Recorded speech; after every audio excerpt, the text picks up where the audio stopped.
Wow, thank you guys. Such a great start to the night. I'm so honored to be in this room right now. The next portion of the evening is our open mic. If you have something you want to share, keep it at 5 minutes. We still have space on the open mic list down at the table. First up tonight, you might remember her in a pirate costume last time. Yeah. Rachel Elliott, if you want to come on up and grace us.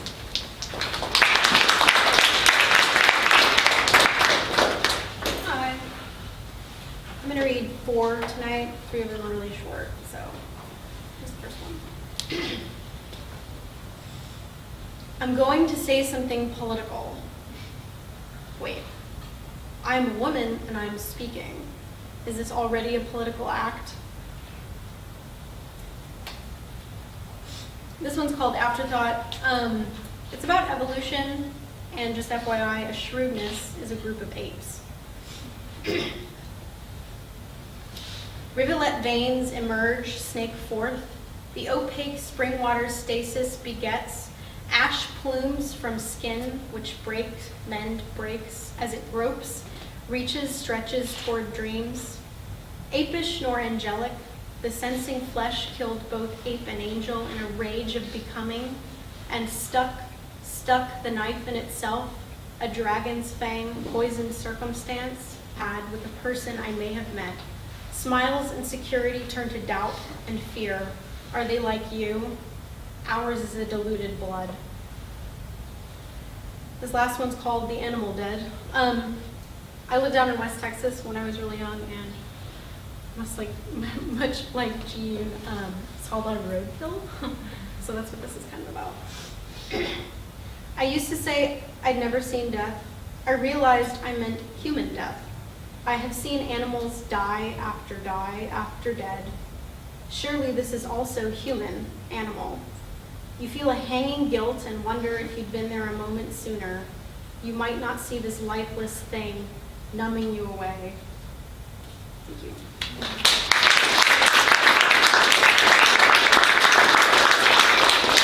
Okay, and next up we have one of the first ice cream socialists from our very first reading, Maggie Ilersich.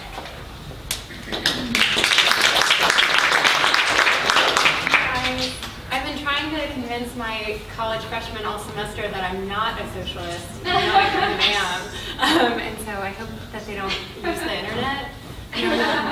I'm going to read 2 poems. The first one is called Perfume. My grandma wore Chanel No. 5, like religiously, and one of the key words in here is called aldehyde. It is aldehyde, and aldehyde is like a chemical component in fragrance, and Chanel No. 5 was like the first commercially produced scent that used like an unnatural scent as a base note. So, I don't know, just so you know what it is. Perfume. When a man kisses my wrists, I imagine it has something to do with how jasmine is always out of season, how it doesn't even grow here, where the pier expands with winter and wax. Complaining about aldehyde and ylang, I spritz lightly at first, become greedy, his mouth now at my neck, all that vetiver, muddling the bass notes. We aren't together anyway. We stand at odd angles near the coffee table. He holds a gallon of milk, as if to say, there is something to celebrate. If only these rosewood coasters were large enough for him to unburden himself, but no, he must handle the milk.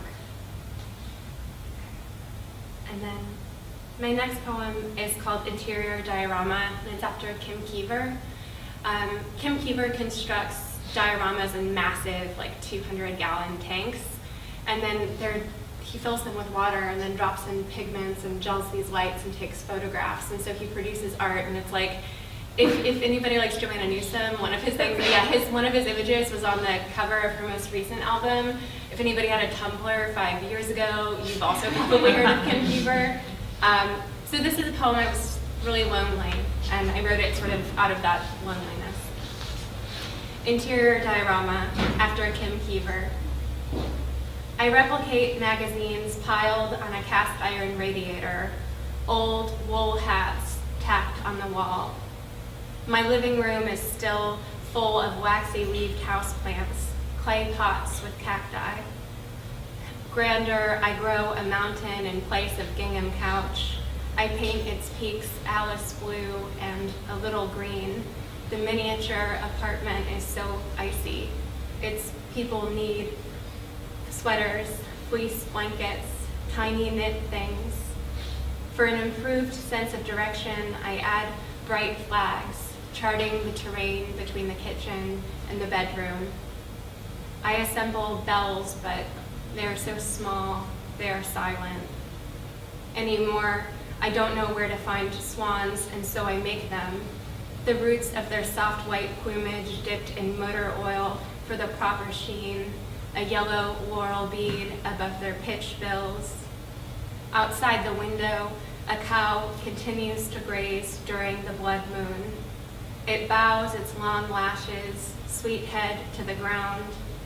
When I pump cream into coffee, I think of this cow, how it chews its cud for hours, how it keeps chewing, and a swan wanders up the mountain. Thank you.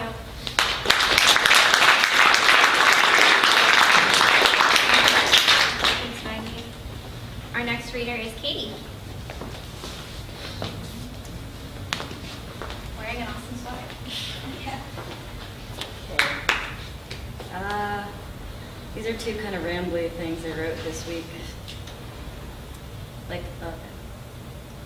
On our first date, he stated, this is called Somebody's Gonna Figure This Out, or I Still Don't Quite Believe You Exist. On our first date, he stated that the universe is simulated as if pixels are a revelation, enough to stop the revolution of the Earth. As if quarks are any different, kid. Still, can't stop fidgeting sometimes. When the light narrows and I find myself gone. A dog tag clinks, yet there's no visible wag in the black. After the dragging dawn, I sit groggy on the rug in a falafel house, lugging coffee thick as glue, thumbing the cheek of a boy who asks, is this the name of the one you love? As all melts into rainbow vomit puddle, cytoplasm of the universe. How did I end up here? Last I knew, I was on my knees by the train tracks in the orange glinting snow with the Khalil Gibran you thrust at me, as if to show how everything is equal to its opposite. Oh, we're all imposters. What if we are the ancestors and computers of the future are inventing us, scientists say? Well, who dreamt up the useless giant squid, inking nightmares in brackish water? What about cave newts, blind to cave paintings? Perhaps a newt wonders if the cave is real, or merely coded to drip in shadow. And what if everyone sucked a gumdrop in perfect sync tomorrow? Would the world explode into Candyland? A guy joked at a party years ago. When he kissed me, it was like a black hole held closed by a rubber band. Your kiss is flesh, flesh, flesh, newt skin, newt skin, newt skin, and gumdrops. Charcoal dipped glob of moss smudging the first simulation of a cunt on a slab of limestone in northern France. And who cares if mind and machine are as like as Guildenstern and Rosencrantz? We made modems out of silver and gold. Somebody's made a computer wood chip, as in half carbon, dimwit. A human body is 20% carbon. So add me to you, and well, the math ain't perfect, but hell, we can still do it. Listen, I don't care if I'm made of pixels. Robot chickens made of clay. Charles Dickens inked a simulated world in 1843.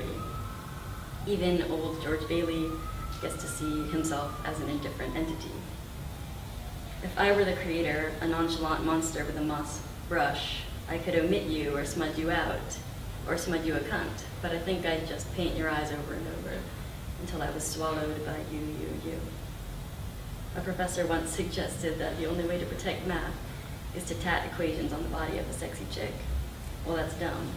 1,000 years away, they're building our simulacrum, hiding red herrings in these bird brains, ensuring we will never know the reality, that everything is touring, nothing is real. The universe is a fake and God is a programmer, not some Roman dude with abs, but a computer chick with a degree from 2007. Soon she'll take her joystick in heaven and toggle me off the face of the earth into the rainbow vomit cytoplasm universe, where everything is gumdrops, even the falafel, even the cunt, even glue. And I'll swallow every last drop of you. I guess I should just stop there, but thanks. As our paths slowly split apart by fate, a vast supernova shattered in the heavenly skies, leading me adrift, away from you forever.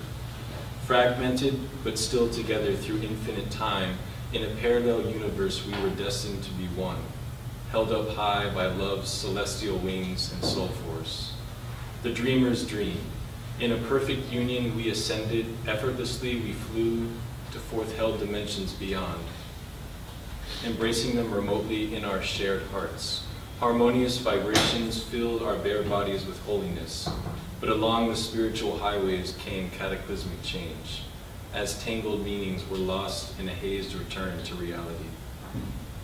The journey was our story's end, every last movement calculated in cold and silence, like fleeting footsteps in the winter's white vastness. Now our faces have aged and hardened, our minds are marked by soft memories of the heavenly angels swooping overhead.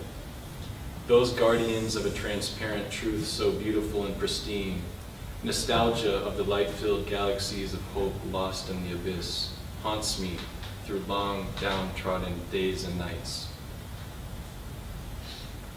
We are forever healing, recovering the shards left behind, for each is a world of great potential still to be discovered.